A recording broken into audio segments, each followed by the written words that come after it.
Fakultas Hukum dan Ilmu Sosial Universitas Muhammadiyah Kota Bumi. Lokal mengglobal.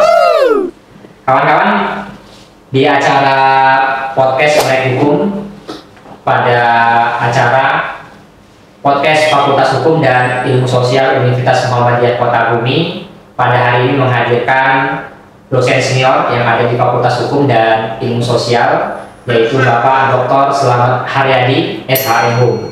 Kawan-kawan, kita akan bincang-bincang tentang Melek Hukum nanti dengan tema tindak pidana korupsi.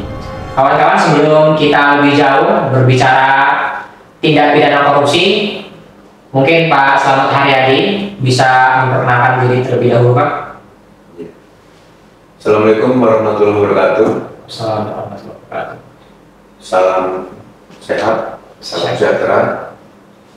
Pertama, ya sebagai dosen senior memang saat ini mungkin pengabdian yang terakhir kira-kira begitu. Iya, Pak. Pada bulan di Warek 2 kan untuk melayani fakultas, universitas dan pegawai semua. Kemudian di samping itu tetap melakukan aktivitas ekstrajudisial sebagai ya, itu untuk terus menjaga pemikiran hukum kita tetap eksis ya. Samping ya tugas-tugas sosial lain di Majelis Hukum dan HAM pimpinan wilayah Muhammadiyah, kemudian juga di Dewan Dakwah misalnya terlibat di hukumnya, bidang hukumnya dan lain sebagainya, banyak sebenarnya. Tetapi memang yang ditekannya itu ada keseimbangan antara profesi dan pekerjaan-pekerjaan lain itu. Ya, Pak. Jadi kawan-kawan, tadi sudah disampaikan oleh Pak Slamet Haryadi.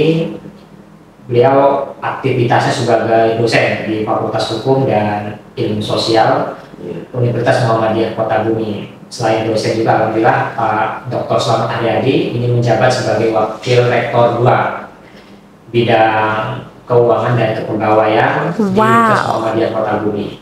Terus juga kawan-kawan, sangat banyak aktivitas Pak Dr. Slamet Haryadi sendiri. Tadi sudah disampaikan, aktif juga di pimpinan wilayah Muhammadiyah di bidang hukum dan HAM seperti itu. Terus juga tadi aktif di bidang MUI ya, dakwah dan seterusnya. Nah, ini jadi referensi buat kawan-kawan semua untuk bisa melihat CV dari Dr. Slamet Haryadi, SHMU. Pak Slamet, kita lanjut lagi Pak Slamet ya. Pak Slamet sendiri kan konsentrasinya hukum pidana Pak ya. Kalau bisa disampaikan Pak, mata kuliah apa saja Pak yang Bapak ampu Pak? Yang akhir-akhir ini saya mengampu mata kuliah tindak pidana ekonomi dan korupsi, Ya. hukum pidana korupsi gitu. Ya Pak. Kemudian filsafat hukum dan satu lagi ini warga negara. Warga negara. Warga negara. Ya. Bapak mengajar di S1 dan S2 Pak? S2. Kalau di S2 mata kuliah Pak? Mata kuliahnya itu pembaruan hukum pidana, Ya Pak. sama hukum pidana korupsi dan filsafat hukum. Filsafat hukum. Ya. Tapi memang Bapak konsen ya terhadap tindak pidana korupsi Pak ya. Betul. Oke Pak. Mungkin di podcast Melek Hukum yang dibuat oleh Fakultas Hukum dan Ilmu Sosial Universitas Muhammadiyah Kota Bumi, kami minta Pak dari Pak Slamet Haryadi ini bisa memberikan edukasi Pak tentang tindak pidana korupsi itu seperti apa Pak, dan mungkin di dalam tindak pidana korupsi hal apa saja yang harus diperhatikan Pak agar tadi khususnya yang bersinggungan langsung aparat penegak hukum di dalam melakukan penyidikan. Terus juga tadi ada lawyer, pengacara, terus juga tadi di sini ada subjeknya juga, pelaku, ya kan? Yang memang di sini ada di dalam unsur tindak pidana korupsi seharusnya hukum orang itu ya, seperti apa? Iya. Mungkin bisa dijelaskan. Jadi yang pertama mungkin yang jadi isu krusial itu, maka pemberantasan tindak pidana korupsi itu tidak berjalan seperti yang diharapkan. Itu memang definisi tentang tindak pidana korupsi itu tidak sama. Definisi yang dibuat oleh undang-undang dengan definisi yang dibuat oleh masyarakat. Kalau di undang-undang itu, undang-undang tipikor ya kan, itu jelas ada beberapa jenis tindak pidana korupsi dan semuanya itu dinyatakan perbuatan yang dilarang. Perbuatan itu melawan hukum, perbuatan itu bertentangan dengan undang-undang dan seterusnya, kira-kira begitu. Tetapi di masyarakat itu punya makna lain.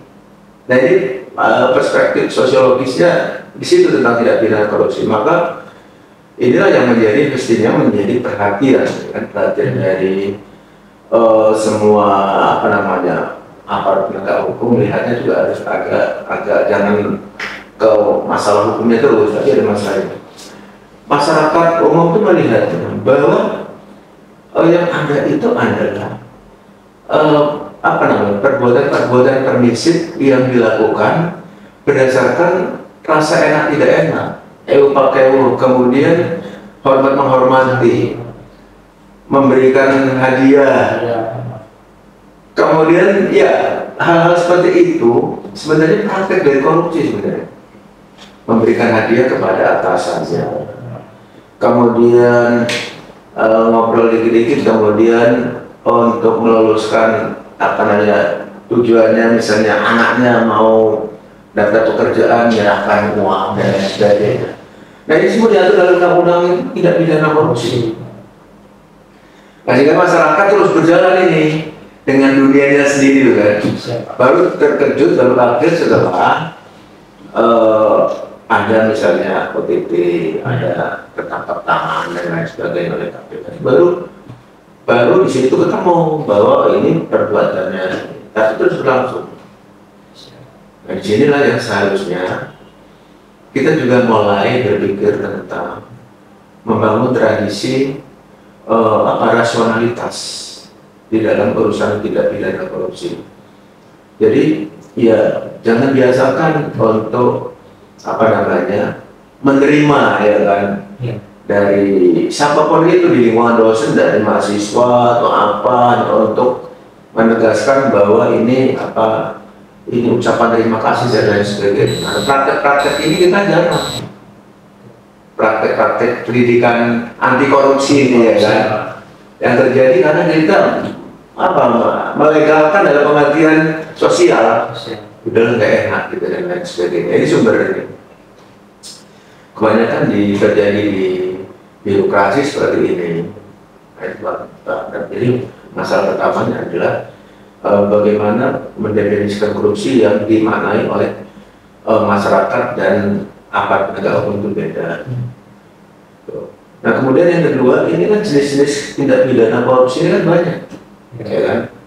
Yang pertama, kalau kita bicara berdasarkan undang-undang tindak pidana korupsi itu, Undang-Undang Nomor 31 tahun 1999, kemudian diubah dan diperbaiki dengan Undang-Undang Nomor 20 tahun 2021, ya kan. Itu jelas-jelas menekankan bahwa yang pertama, pasal 2 dan pasal 3 itu korupsi yang merugikan keuangan negara. Terus pasal 5 kan pasal 2 pasal 4 itu mengatur tentang perbuatan melawan hukumnya, sifat melawan hukumnya, pidana formilnya itu.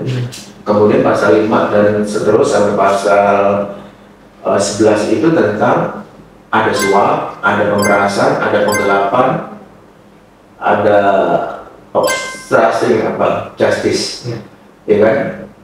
Terus ada gratifikasi banyak, yang di situ semuanya kena undang-undang tidak pidana korupsi. Jadi untuk jenis ya atau bentuknya terkait tindak pidana korupsi sangat banyak seperti itu. Iya. Dan itu menimbulkan ya apa namanya bagi aparat penegak hukum kan harus hati-hati. Nah, tapi biasanya yang populer itu cuma dua. Satu tentang korupsi kerugian negara, dan yang kedua suap menyuap. Ini berdua ini kasus tambah satu gratifikasi. Jadi paling banyak terjadi adalah 3 kasus ini. Tapi memang sebenarnya yang ditekan tindak pidana korupsi itu adalah tentang korupsi kerugian negara. Karena korupsi kerugian negara ini berhubungan dengan tipe grand corruption. Ya, grand corruption ini adalah pertama korupsi yang didasarkan pada kebijakan-kebijakan pemerintah, kebijakan-kebijakan elit, membuat aturan-aturan hukum yang di sana melegalkan prosedur-prosedur, tapi di situ untuk kepentingan korupsi misalnya. Misalnya dalam kasus kebijakan ekspor benur ke negara lain, ya kan? Kan ada kasusnya itu kan, sehingga asasnya nggak boleh benur itu untuk diekspor ke negara lain, tetapi karena kepentingan negara diekspor. Nah, kemudian oleh hukum dinyatakan bahwa itu tidak benar. Nah, ini grand corruption. Akhirnya sangat berbahaya karena yang rugi bukan hanya negara tapi masyarakat semua menjadi korban itu. Kemudian yang kecil praktek corruption itu terjadi di kebanyakan di perizinan, misalnya ada pungli, minta duit nanti saya selesai suratnya dan lain sebagainya, atau juga tertentu itu. Masih banyak lagi sebenarnya. Siapa sama. Jadi kawan-kawan terkait tindak pidana korupsi ini sangat banyak dari bentuknya, dari yang memang besar sampai dengan yang kecil dari petty corruption ya kan, terkait pelayanan publik misalkan seperti itu. Jadi misalkan contoh tadi Pak Samad memberikan penjelasan ketika ada pelayanan publik pembuatan KTP, misalkan perizinan untuk akte kelahiran dan seterusnya. Nah, kalau misalkan tadi masyarakat ingin cepat ya harus memberikan dulu tips dan seterusnya seperti itu. Maka tadi pelayanan publik tersebut ini akan melayani dengan cepat. Nah, itu misalkan contoh kecilnya seperti itu untuk korupsi yang ada di sekitar kita. Terus juga Pak Slamet terkait tindak pidana korupsi. Nah, agar pemahaman dari teman-teman yang menonton podcast Melek Hukum ini paham Pak Slamet terkait tindak pidana korupsi, sederhananya seperti apa Pak Slamet? Ya, ini yang memang publik itu memang bisa jadi tidak paham sebenarnya yang mana sebenarnya yang terjadi. Ya. Tapi kalau yang paling krusial itu adalah yang menjadi perhatian ini sebenarnya adalah korupsi yang merugikan keuangan negara. What? Ya. Jadi merugikan keuangan negara ini kan sampai sekarang ini menjadi sumber terjadi korupsi di instansi-instansi legislatif, di eksekutif, bahkan yudikatif juga. Itu, iya, pola-polanya seperti itu. Nah ini ada menurut saya ada sumber persoalannya itu adalah dari proses demokratisasi memang bisa muncul dari sana salah satunya bahwa pelaksanaan pilpres, pelaksanaan pilgub, pilkada dan lain sebagainya kan costing, cost.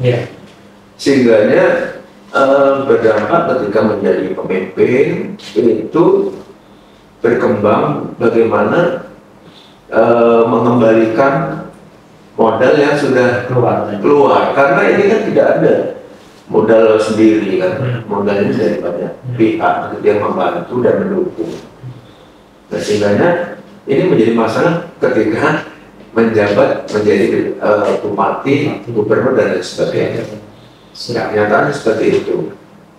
Terus juga Pak Samad, kadang-kadang di masyarakat luas atau tadi masyarakat awam, ketika ada seseorang yang diduga melakukan tindak pidana korupsi, ini kan pemikirannya tadi bahwa orang tersebut bersalah ya, atau image-nya sudah jelek seperti itu. Nah, ini agar masyarakat teredukasi juga seperti apa Mas Ahmad. Jangan sampai tadi ketika memang benar, ya kan, ya jangan takut untuk dihadapi seperti itu. Atau tadi kan kita ada istilah juga dalam hukum, ketika itu belum putusan inkrah, kita tidak boleh ya kan untuk memberikan komentar ya kan dan seterusnya sampai dengan hal-hal yang menyulitkan, kecuali memang sudah mendapatkan putusan yang inkrah atau tetap seperti itu Pak. Nah, jadi sebenarnya dalam proses hukum tindak pidana korupsi, penegakan hukumnya ini memang ada satu hal yang perlu diperhatikan. Ini korupsi ini berhubungan dengan banyak disiplin ilmu, ya, Pak Dan. Betul. Dan ada ilmu hukum perdata. Ya. Karena di sana kalau kita mau kerugian negara ya, tentang tidak pidana korupsi yang disebabkan oleh adanya kerugian negara. Itu ada kontrak, ya kan gitu. Kemudian yang kedua ada kewenangan. Itu administrasi, hukum administrasi. Nah, kemudian ada kerugian negara, itu ada ilmu lagi, ilmu ekonomi di sana. Dan lagi ada hukum pidana, yang terakhir itu ada hukum pidana. Nah, dalam proses ini, kalau ini berjalan secara normal, artinya berjalan secara normal itu bahwa di satu instansi ada terjadi dugaan kerugian negara, ya kerugian keuangan negara. Kemudian dalam kesempatan itu sudah dilakukan audit oleh BPK, misalnya gitu kan, ataupun BPKP. Nah, setelah nanti audit BPKP atau BPK itu yang bersangkutan diberi ruang untuk membalikan. Nah, ini aturannya mesti administrasi. Ya, aturannya masih administrasi. Itu harus mengembalikan. Berarti diberi waktu 60 hari. Nah, ketika itu dia mengembalikan selesai. Tapi kalau menurut hukum pidana, pengembalian uang negara tidak menghapuskan pidana. Nah, ini nanti kita bicara lagi nih. Ini makanya sudut pandang berbeda. Sudut pandang hukum administrasi negara itu selesai. Sudut pandang hukum pidana terus saja begitu. Nah, kemudian yang kedua, ketika ini bicara tentang kerugian negara. Nah, sementara ini bicara lagi tadi itu kontrak yang bilang kontrak. Kontrak ini kan di wilayah perdata. Ya kan?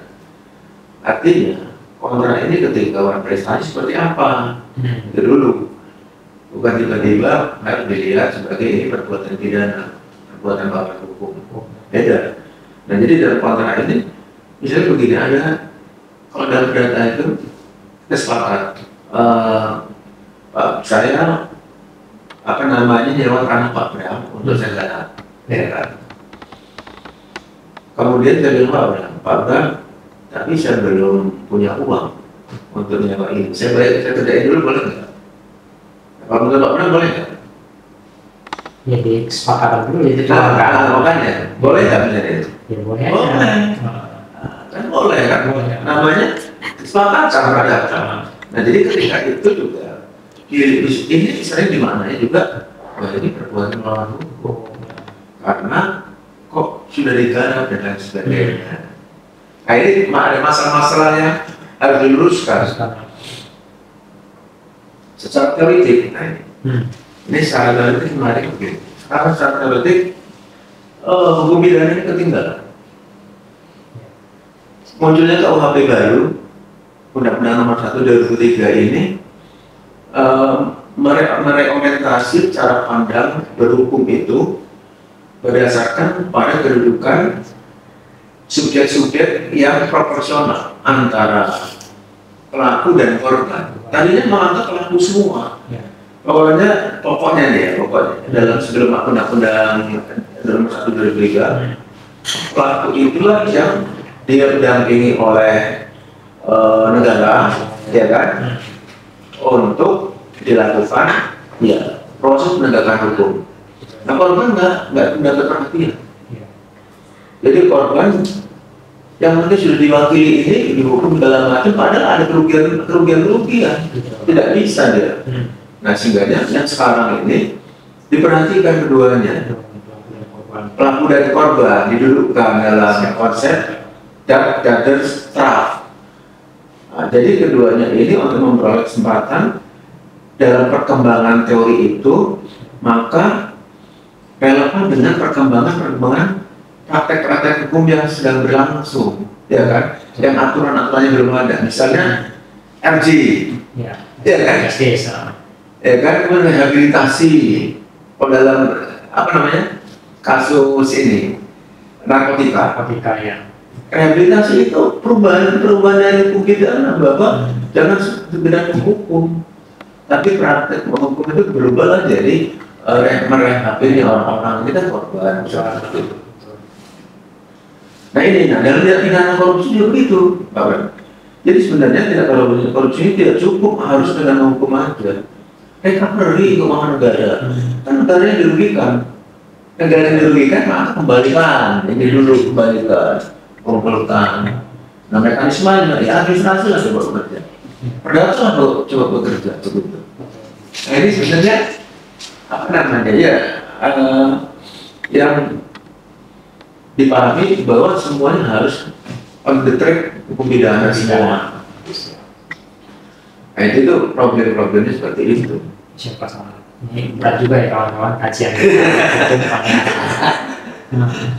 Semoga kawan-kawan bisa mengerti ya, menelaah seperti itu apa yang disampaikan oleh Pak Dr. Sohon Haryadi Saebo.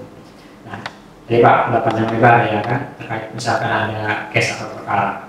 Jadi kajiannya bukan hanya hukum pidana saja, tapi banyak disiplin ilmu di situ. Misalkan terkait kerugian negara, misalkan sih kontrak ya kan. Nah, ada ahli perdata, ada ahli ekonominya seperti itu, hukum pidana dan seterusnya. Jadi nggak sembarangan Pak seperti itu. Nah, secara spesifik Pak, kadang-kadang orang awam ini bingung ya kan, apa sih yang terkait dengan administrasi, apa sih yang terkait dengan pidana seperti itu. Nah, itu bisa Bapak jelasin Pak, karena tadi orang berpikirnya atau orang awam berpikirnya kok bisa ya kan dia sudah melakukan tindak pidana korupsi ya kan, apakah KKN dan seterusnya, kok selesai dia dengan upaya-upaya hukum yang ada seperti itu. Nah, bisa dijelasin Pak terkait hukum administrasi dan hukum pidana. Nah jadi ini betul aja Pak Bram, subjeknya siapa ya? Tadi Pak Jamal kamu tentang subjek. Jadi dalam tindak pidana korupsi subjeknya secara spesifik ada 3. Ya. Satu, setiap orang. Kemudian yang kedua pegawai negeri atau penyelenggara negara, dan yang ketiga korporasi. Nah, disinilah yang sebenarnya persentuhannya atau titik temunya nih antara hukum pidana dan hukum administrasi negara itu. Penyelenggara negara, pegawai negeri ini kan ditata dalam payung hukum yang namanya undang-undang tentang administrasi pemerintahan. Ya, undang-undang nomor 4 35 atau berapa tahun 2016. Ya. Mungkin ini nanti bisa dikoreksi tuh Pak. Ya. Di situ bicara tentang kewenangan. Apa kewenangan ASN yang tak pegawai negeri segala macam itu. Nah ini tugas fungsinya ini melekat kepada jabatan-jabatan itu. Ya. Tugas bupati, kewenangan bupati. Kemudian dalam praktek pengadaan barang dan jasa, mereka melekat pengguna anggaran, ya kan? Pejabat membuat komitmen, kemudian bendahara, kemudian pelaksana teknis, ya kan? Pelaksana teknis pekerjaan dan lain sebagainya itu. Nah itulah ketika pejabat-pejabat ini melaksanakan tugas dan fungsinya benar, selesai, berarti tidak ada korupsi. Jadi sangat tergantung bagaimana melaksanakan tupoksinya, kewenangannya itu. Nah ukurannya apa? Batasnya itu ketika seorang pegawai negeri ASN itu melakukan perbuatan yang melanggar hukum pidana, perbuatan yang melawan hukum. Itu ketika dia ada keinginan untuk memaafkan, nah, kira-kira gitu, untuk mengecilkan nilai-nilai, sesuai. Iya. Kemudian untuk membuat data-data yang nggak sesuai. Nah disitulah persentuhannya. Pertanggungjawabannya data pribadi. Jabatannya tadi ke pribadinya dia. Kalau kewenangan kan ke jabatannya. Tupoksinya. Tetapi kalau sudah terjadi korupsi itu masuk ke pribadinya dia sebagai yang harus bertanggung jawab. Jadi maaf, terus istilahnya apa itu? Dia ini menguntungkan diri sendiri atau memperkaya dia sih. Nah itu yang kelihatan di situ. Jadi perbedaan itu. Irisannya tipis-tipis sekali terkait masalah jabatan yang melekat pada ASN tersebut dengan apa yang memang seharusnya tidak dilakukan oleh ASN tersebut, perbuatan-perbuatan di luar dari kewenangannya seperti itu. Iya. Nah kebanyakan ini APH itu langsung melihat kepada sifat melawan hukum. Padahal tadi itu masih wilayah-wilayah kontraknya ini kan wilayah hukum perdata. Kewenangan masih hukum administrasi negara. Makanya kebanyakan karena ada pengaduan dari masyarakat langsung ditindaklanjuti. Harusnya dikoordinasikan dengan pemerintah daerah. Itu bagaimana si A, ya, perbuatan si A dan lain sebagainya. Dan dalam proses atau tidak begitu. Oke kawan-kawan, jadi ternyata potret tindak pidana korupsi sangat luas. Apalagi tadi Pak Slamet bilang terkait ilmu hukum, ya kan? Ini ada konsentrasi masing-masing. Ada hukum pidana, perdata, ada hukum administrasi negara, dan hukum tata negara sendiri.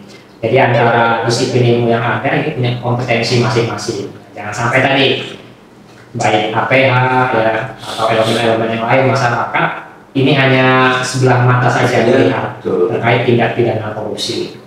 Nah lanjut lagi sedikit Pak Slamet terkait tindak pidana korupsi. Ada upaya-upaya tidak Pak terkait misalkan seorang yang menjadi korban ya kan, atau tadi emang yang diduga melakukan di sini statusnya sudah tersangka untuk memulihkan tadi pribadinya atau tadi tempat dia kerja dan seterusnya. Kadang-kadang tadi ya kan APH sendiri kan satu sisi melihatnya sifat melawan hukumnya, padahal dia tidak melakukan perbuatan melawan hukum. Jadi seperti apa Pak? Ya, jadi ya ada dua ranah hukum. Yang pertama itu kalau masih dalam proses tingkat penyidikan itu pra peradilan. Ya. Tapi kalau dalam proses selesai tahap proses pokok perkaranya selesai, ternyata dia dibebaskan, itu ada restitusi kembali nama baik dan lain sebagainya. Nah itu. Oke kawan-kawan, jadi terkait upaya-upaya yang bisa dilakukan terhadap orang yang diduga melakukan tindak pidana korupsi tadi. Yang pertama ada pra peradilan, terus yang kedua ketika memang sudah disidangkan dia tidak terbukti ya bebas, maka dia bisa menuntut ganti rugi atau restitusi seperti itu Pak. Nah terkait dua poin tadi bisa dijelaskan Pak terkait masalah pra peradilan seperti apa, terus restitusi ya kan atau rehabilitasi itu seperti apa? Jadi kalau pra peradilan ini berkaitan dengan proses-proses yang diatur dalam KUHP itu pasal 77. Pasal 77 KUHP itu menyangkut soal sah tidaknya penangkapan atau penahanan. Kemudian sah tidaknya penuntut penanganan penangkapan, sah tidaknya penangkapan ya kan, oleh penyidik, kemudian sah atau tidaknya penahanan, dan sekarang diperluas. Nah ini oleh Mahkamah Konstitusi diperluas kepada yang ini perkembangan baru dari hukum pidana, hukum acara pidana. Nah di sini sebenarnya memang korupsi itu kan dekat dengan politik, ya Pak, dekat dengan kekuasaan. Maka yang pelaku-pelakunya itu orang-orang yang punya apa namanya, kompetensi semua, tidak orang hebat begitu. Nah, makanya kadang-kala ada masalahnya, tiba-tiba masuk ke ranah hukum dan lain sebagainya itu. Tapi tidak selalu seperti itu. Karena apa namanya? Ya, saya memaknai bahwa pemberantasan korupsi ini kadang-kala juga oleh lembaga yudikatif itu menjadi tempat untuk melakukan ini juga, apa namanya ya, praktek-praktek korupsi juga. Penelitian saya, disertasi saya itu dulu tentang praktek korupsi di kalangan penegak hukum, ya kan. Jadi ada apa namanya, itu mindset dari penegak hukum itu yang pertama menggampangkan hukum, Pak. Ya, menggampangkan hukum itu urusan nantilah. Ya. Yang penting ini orang ini perkaranya seperti apa, kita olah dulu, dibantu dulu, menggampangkan hukum ini. Jadi dia nggak ngeliat kasusnya jenisnya apa, tapi yang berpisah. Yang kedua, ini tebang pilih. Siapa yang mau ditebang, ya, siapa yang mau ditebas, siapa yang mau dijadikan tersangka. Ada gitu. Itu memang nyata gitu ya. Kemudian yang ketiga, ada mindset menjauhkan dari jangkauan hukum. Dibilang jauh-jauh nih, ini nggak usah ini. Hampir mirip dengan tebang pilih. Tapi kalau tebang pilih ini untuk siapa saja. Kalau menjauh dengan hukum dia lebih terkait karena ada hubungan-hubungan dengan kekuasaan dan sebagainya. Dan yang satu lagi adalah memainkan ancaman hukuman. Nanti saya beratin kamu mau dengarin nggak dan lain sebagainya. Nah itu adalah mindset yang menghambat terjadinya pemberantasan tindak pidana korupsi. Dan dalam praktek itu, maka kita ngomongnya di dalam wilayah pemberantasan yang normal, ya kan? Saya ingin mengatakan pemberantasan normalnya yang normatif, kemudian objektif lah gitu. Bahwa masuknya pintu masuk tindak pidana korupsi ini kan, kalau kita ini kan ada pintunya banyak, ya, polisi, kejaksaan, KPK, ya kan gitu kan. Nah, yang bagus ini KPK sementara ini, ya, artinya bagaimana mekanisme itu agak bisa dibilang agak terjamin lah, ya kan. Adanya pelaksanaannya begitu. Nah jadi ini tentang mahasiswa hukum, ini soal penting, menurut saya soal penting. Karena apa, perkembangan sekarang ini sangat berubah. Ya. Satu, perubahannya itu proses belajar ini tidak tergantung kepada peran-peran dosen. Ya. Praktek-praktek dosen itu enggak. Sekarang justru lewat media teknologi, ya kan. Ya. Zoom segala macam. Itu memang agak rumit kan. Rumitnya itu artinya bagaimana menangkap batin peserta itu kan nggak bisa. Iya kan. Peserta menikmatinya itu seperti apa itu bermasalah. Nah ini kan menjadi problem kita ketika ini kita nggak bisa ngerti batin mereka mahasiswa atau apa dalam masalah kuliah ini. Satu. Yang kedua, harusnya dengan kondisi seperti itu pencarian terhadap literasi hukum ini harus sudah kelihatan di dunia, di dalam komunitas ilmiah itu, sudah di dalam kampus itu. Responnya apa? Itu nggak ada juga. Nah ini jadi tantangan berat. Kalau kemarin saya materi untuk bahan seminar internasional ini kan, itu mahasiswa hukum itu akan kompeten ketika memang dia itu apa namanya, proses belajarnya ya kan dilandasi oleh pemahaman tentang teori-teori dan filsafat tentang hukum itu sendiri. Ini kelemahan lemah sekali. Hukum seperti apa itu kan nggak pernah nyambung gitu kan. Akhirnya mahasiswa itu bekerja melaksanakan hukum itu sesuai aturan-aturan yang ada. Nah inilah yang sebenarnya karena menjadi problem kita, bagaimana menjadikan mahasiswa itu benar-benar menguasai ilmunya itu. Agar dia itu sebenarnya kalau pemahaman seperti kata Edi Hari itu, kalau kita itu belajar mengerti tentang hukum, belajar hukum itu nggak perlu banyak-banyak mengerti tentang undang-undang, cukup azasnya apa, ya kan, filosofinya apa itu bisa dijelaskan semuanya dalam masalah-masalah itu. Nah ini kita kelemahannya di situ. Nah, makanya kalau ini bisa coba melalui apa, salah satunya ini ya kan, kita mulai bangun kembali.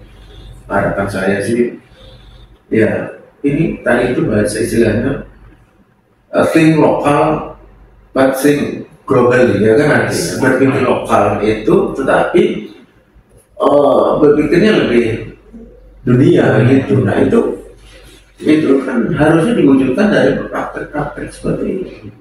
Nggak mungkin kita bisa mencapai global itu kalau kita sendiri istilahnya masih dalam apa namanya mengembangkan ilmu aja susah. Jadi terbayar harapannya ya Pak. Jadi untuk mahasiswa memang harus suka untuk belajar di tatap muka di kelas ya, kan harus hadir seperti itu. Terus yang kedua memang harus mau totalitas belajar ilmu hukum ini, apalagi ilmu hukum sangat luas seperti itu. Oke Pak, segmen terakhir sudah selesai, mungkin ada closing sedikit Pak untuk acara Melek Hukum ini. Ini Pak Slamet di Melek Hukum, Fakultas Hukum dan Ilmu Sosial. Mungkin kata-kata penutup Pak, ada yang mau sampaikan Pak? Jadi kalau saya itu selalu menggunakan ini apa namanya kata-kata yang digunakan Muhammad Iqbal, orang filsuf Islam itu. Di tempat ini tidak ada tempat pemberhentian, sekalipun walaupun sejenak. Berhenti berarti tergilas, maka majulah, teruslah berjuang untuk mencapai apa yang menjadi mimpi kita itu. Siap. Sekali terima kasih banyak Pak Dr. Slamet Haryadi, SH Hukum, sudah mau bincang-bincang di Melek Hukum podcast yang ada di Fakultas Hukum dan Ilmu Sosial. Saya kami ucapkan terima kasih Pak. Sama-sama. Kawan-kawan, kita akan undang lagi dosen-dosen senior ya, dosen-dosen yang ada di Fakultas Hukum dan Ilmu Sosial agar kawan-kawan yang nonton ini bisa melek hukum. Saya akhiri. Wassalamualaikum warahmatullahi wabarakatuh.